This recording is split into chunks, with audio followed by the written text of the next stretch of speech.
Hi, I am Dr. Klein, and thank you for joining me today as I discuss with you all labor market surveys. Many people feel that labor market surveys are a necessary first step in job placement and planning. Without having adequate information about the world of work and what's realistically happening in our local economies, any goal development and pursuit of a rehabilitation goal is kind of putting the cart before the horse, so to speak.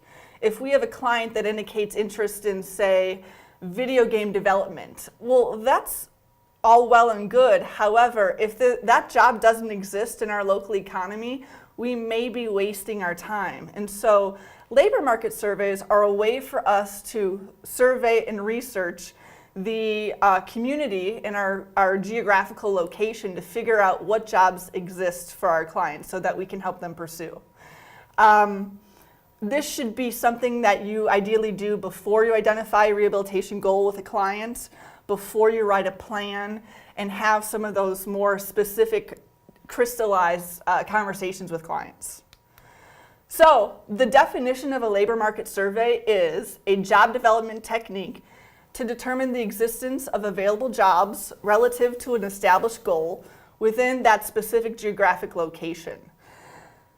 It's important to note, as we talk about many times in rehab counseling, we do not place clients in jobs based on their disability by any means. Instead, we can use a labor market survey as a tool, again, to figure out, okay, in my local region, there's a plethora of opportunities in this field, and this specific client has an interest in this field, and so I know that that's a good match. If I hadn't heard about opportunity in a specific job or field, maybe that's something I need to dig in and explore a little bit before I can really stand behind my client's vocational goal and help them pursue that specifically. I really like labor market surveys as a homework activity for clients. I'm a big fan of assigning homework to identify how motivated our clients are. And as you'll see, labor market surveys can be something that's very hands-on, that you can say to your client, hey, between now and our next session, I'd like you to do X, Y, and Z so that we can discuss it and figure out, is this a realistic opportunity for you or not? The other benefit of a labor market survey is that it helps us determine placeability of our clients. So again, back to that video game development interest that somebody might have. If that doesn't exist here in the St. Louis region, perhaps that's a job goal that we need to revisit or reconsider. So we can figure out, is that client placeable? If they're not flexible and thinking about other vocational goals, maybe they're not placeable right now or as motivated as we need them to be. Despite its name, labor market surveys are not true surveys. There's not substantial quantitative, qualitative research that are happening. It's an informal researching process that we do as professional experts in vocational rehabilitation in our economy, in our local geographic region, to gather information to be able to guide and counsel others. So I don't want the term survey to scare anybody by any means. This isn't a statistics class by any means. But it's a way to collect and gather information about a specific region. So, what is a labor market survey? Specifically, it involves two main aspects. The first is labor market research.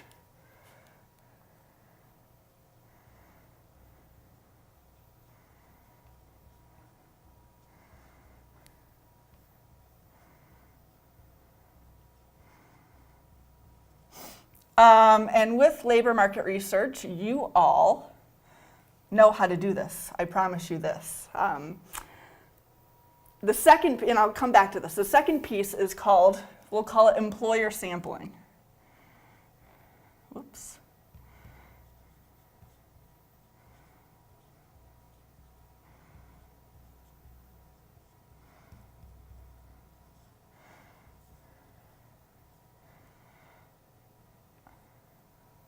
And so a labor market survey is combining these two aspects together, and it's the final product that we'll create in the end. And I'll be able to show you a final product, actually. But first, let's talk about what labor market research is. I'd like you to take a moment and think, what do I already know about ways that I find out about what jobs exist in my local economy? If I had a client come into my office and talk to me about video game development, to use that example still, how do I know if that job exists or what that job entails? So ask yourself that for a moment.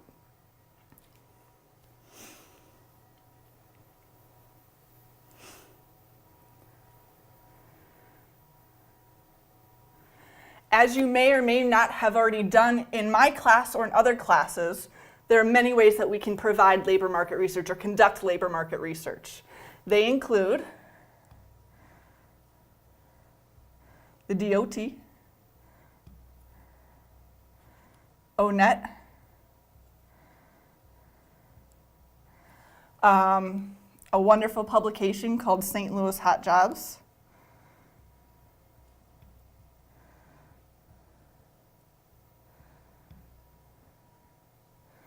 the Post-Dispatch publishes jobs all the time.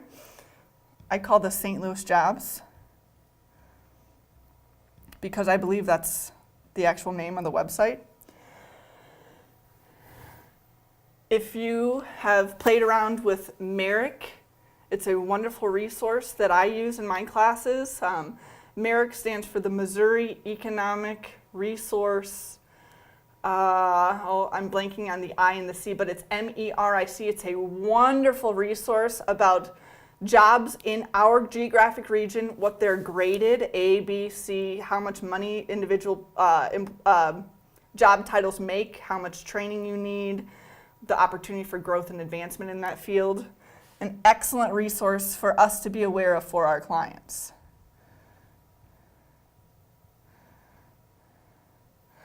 I always think that the Bureau of Labor Statistics is another wonderful resource. It doesn't get any more legitimate than the federal government telling us what a job title truly represents, rate of pay, all of those things. And then finally, public policy. Public policy is very important for us to be aware of, specifically because it can dictate what's happening as far as trends go in employment. For example, in 2008, Obama signed an act into law that indicated that federal employers had to increase the percentage of persons with disabilities working within their agencies and offices.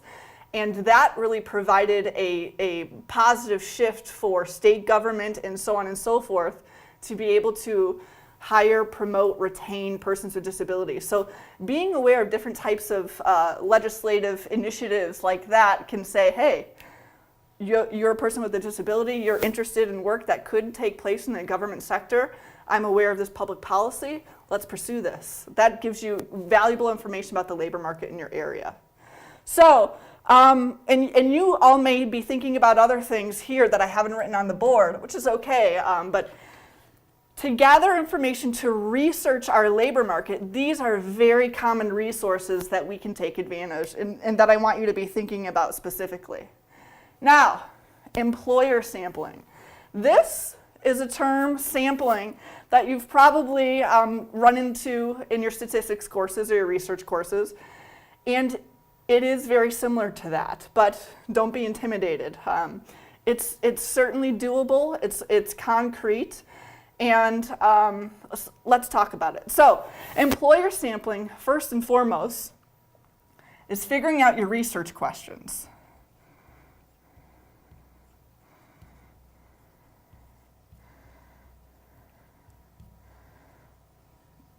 What do you want to know from specific employers about a job, a business, a field, etc.? What are the questions that you need to ask to figure out about the labor market in your specific instance? Then you need to think about sampling.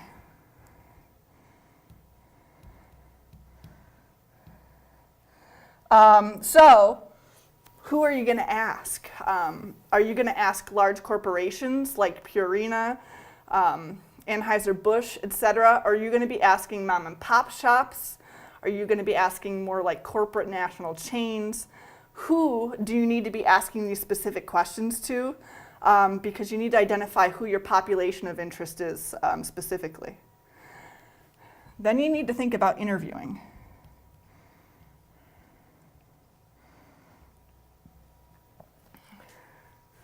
I promise you, this is one of the most critical pieces of labor market surveys, and I'll talk quite a bit about it later.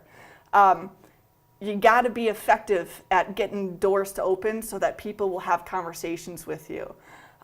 Your attitude is absolutely critical, and this is challenging. This is probably the most challenging piece of employer sampling, is going out as somebody that an employer doesn't know or have a relationship with, and getting them to open the door and give you a little bit of their time so that you can collect information to do this labor market survey in general.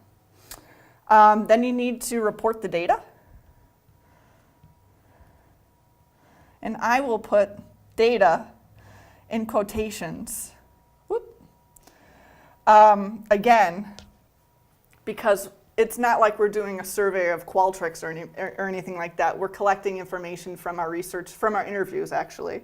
And then finally, we integrate with the labor market research.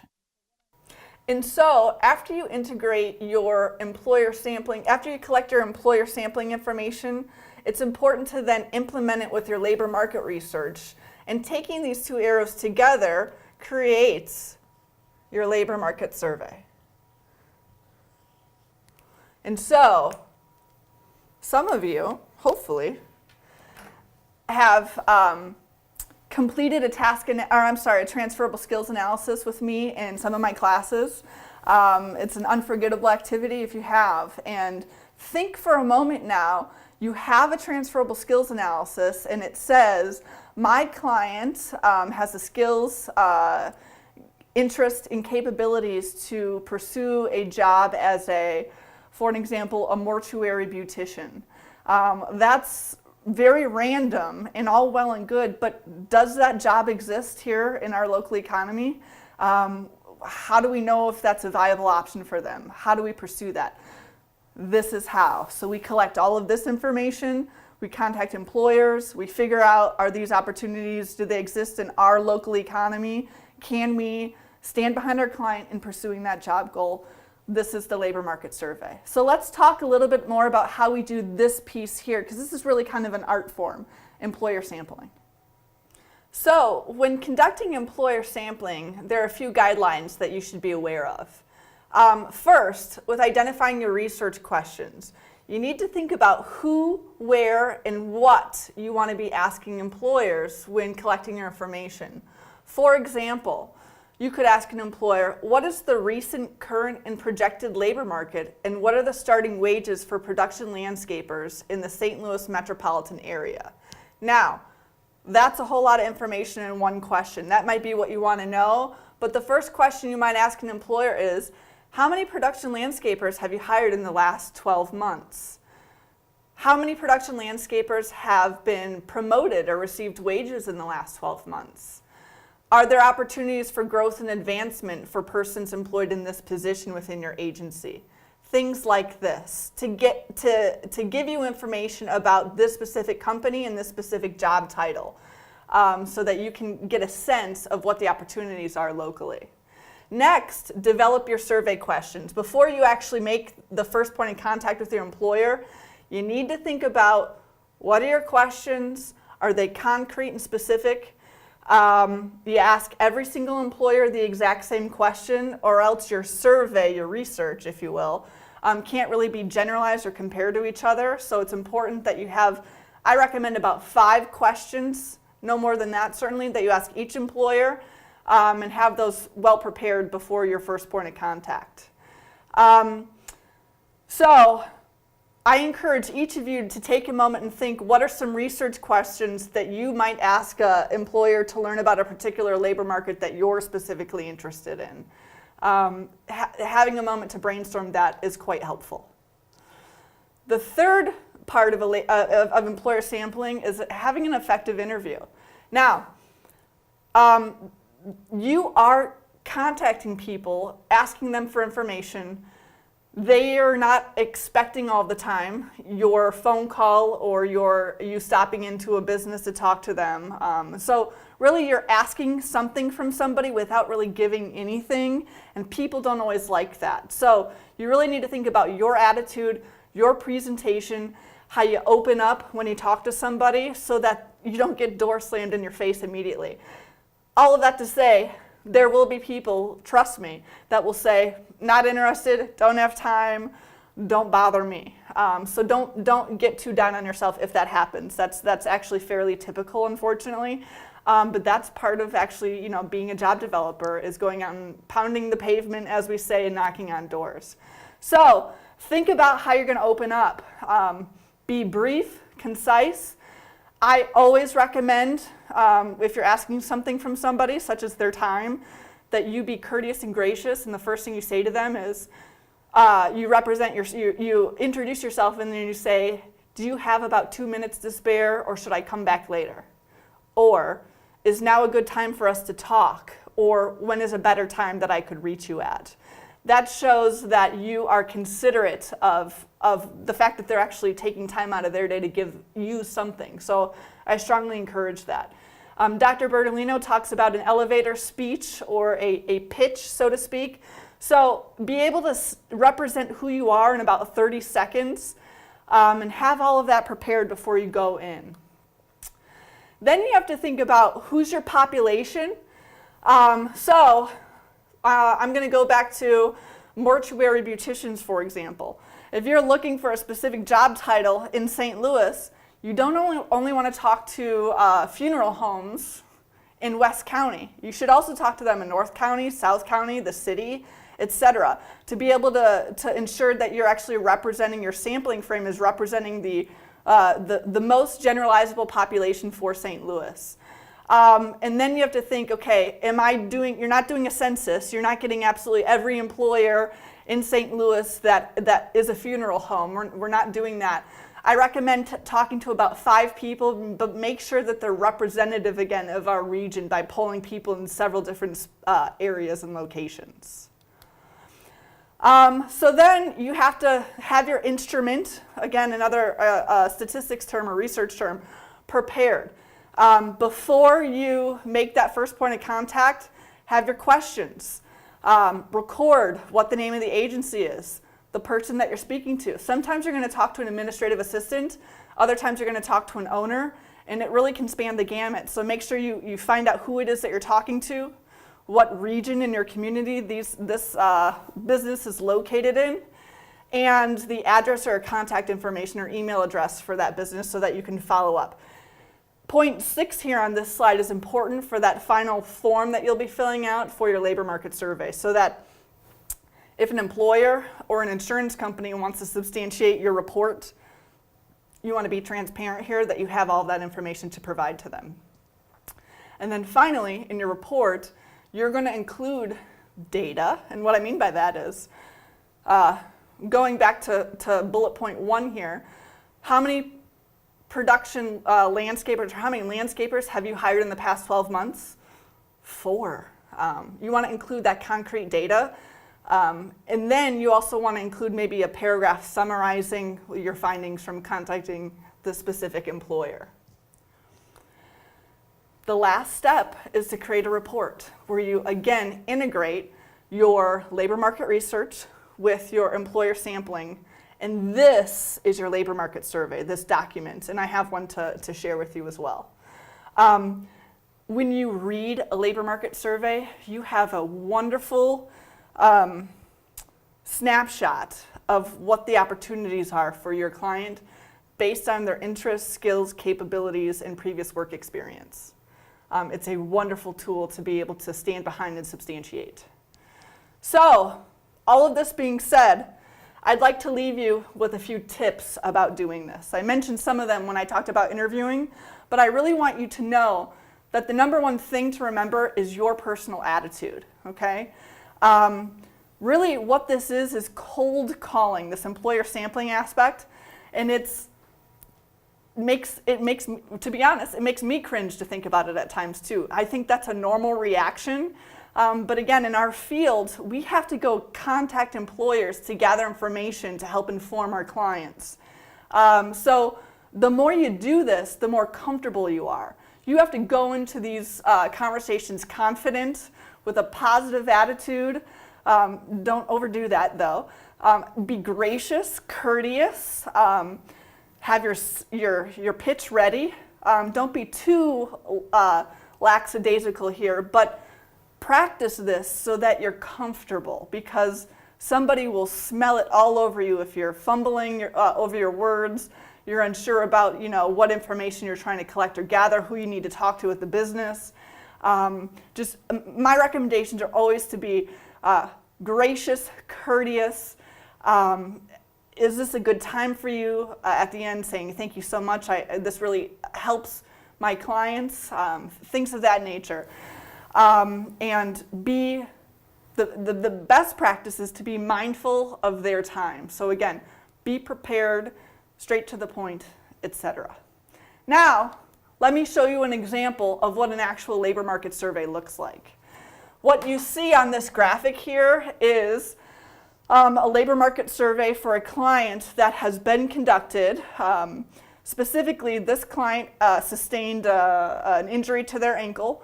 And at the beginning of a labor market survey, you always see background information about your client. So a little bit about their educational background, their social background, their family, etc. And so that's always important in any report that you write, that you tell the reader who it is that we're referencing here. So you can kind of see that included in the beginning here. And then you hear about the person's previous work experience.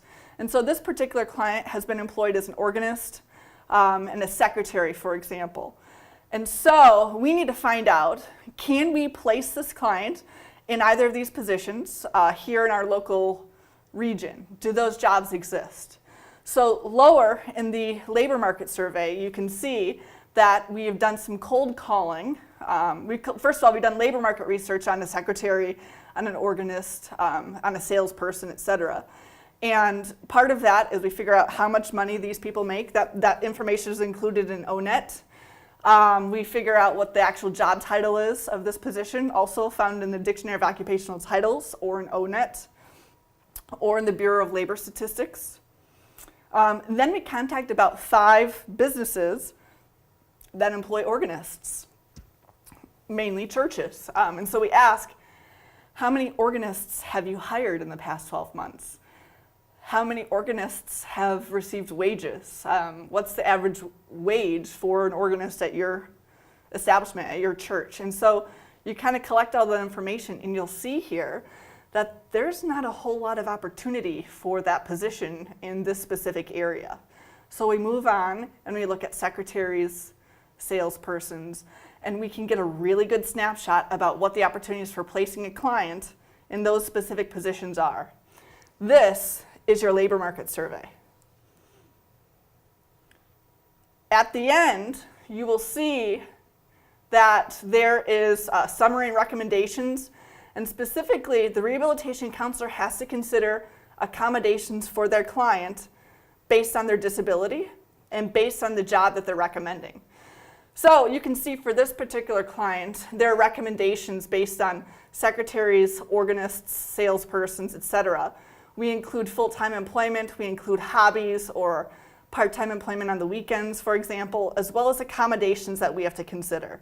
From top to bottom, this labor market survey is a comprehensive snapshot of recommendations that we can provide an insurance company, an employer, or a family about what are some realistic options for this particular client.